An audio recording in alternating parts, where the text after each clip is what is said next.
보통 처음에는 아파트 관리사무소나 경비 아저씨에게 중재 요청을 하시는데 해결이 안 되니까 참다 직접 올라가는 분들이 많을 거예요. 그런데 올라가서 오늘은 민태호 변호사님과 통화 내역을 다 뽑았습니다. 최근에 있었던 1심 판결도 무죄 판결을 받았었습니다.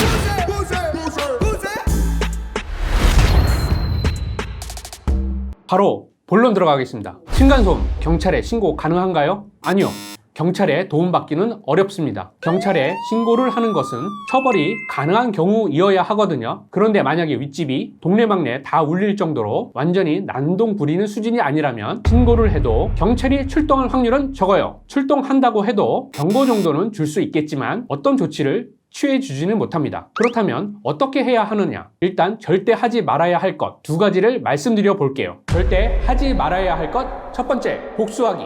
유튜브에 층간소음을 쳐보면 연관 검색어로 층간소음 복수, 층간소음 복수 음악이라고 뜰 정도로 똑같이 소음을 내는 식으로 복수를 하시는 경우가 많은데요. 절대로 이런 방법들을 따라하시면 안 됩니다. 잘못하면 더 큰 분쟁으로 번질 수도 있겠지만 정당방위로 인정되기도 어렵기 때문이에요. 절대 하지 말아야 할 것 두 번째, 직접 찾아가기. 보통 처음에는 아파트 관리사무소나 경비 아저씨에게 중재 요청을 하시는데 해결이 안 되니까 참다 직접 올라가는 분들이 많을 거예요. 그런데 올라가서 이게 한 방에 해결이 된다면 다행이지만 솔직히 말을 들어먹을 사람이라면 애초에 층간소음을 했겠습니까?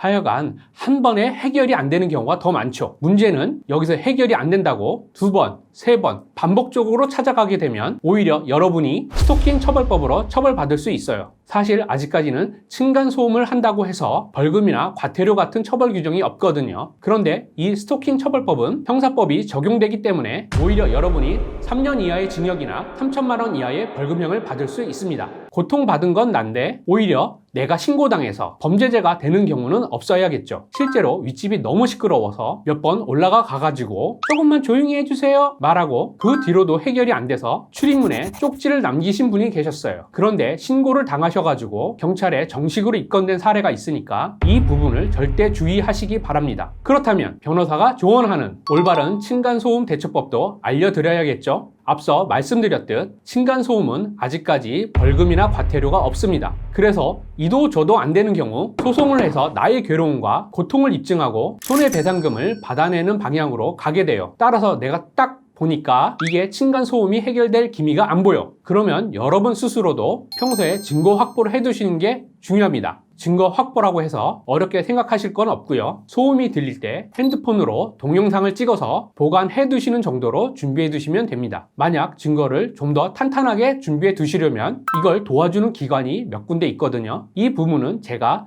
더보기란에도 써드릴 텐데 이 중에 층간소음 이웃사이센터에 접수를 하면 전화 상담을 해주고 현장소음 측정 서비스도 제공해 주거든요. 이런 기관의 도움을 받으시면 훨씬 더 증거를 더 탄탄하게 마련해 둘 수 있다는 점 기억해 두시길 바랍니다. 마지막으로 정리 한번 해드릴게요. 층간소음은 경찰에 신고해도 별로 소용이 없다. 복수하거나 직접 찾아가는 것은 절대 하지 말아야 한다. 만약 좋게 해결이 안 될 것 같다면 증거를 수집해 두는 것이 가장 중요하다. 혼자만의 힘으로 안 되면 기관의 도움을 빌려 참교육을 시켜주자. 여기까지 층간소음에 대해 변호사로서 해결책을 말씀드려 보았습니다. 층간소음도 열받는데 섣불리 대처했다가 된통 맞으면 그만큼 억울한 일은 없겠죠. 제가 오늘 말씀드린 내용 꼭 체크하셔서 참교육도 제대로 하시기 바라겠습니다. 눈 뜨면 코 베어가는 세상, 삶의 무기가 되는 지식을 함께 하실 분은 구독을 눌러주세요. 지금까지 민태호 변호사였습니다.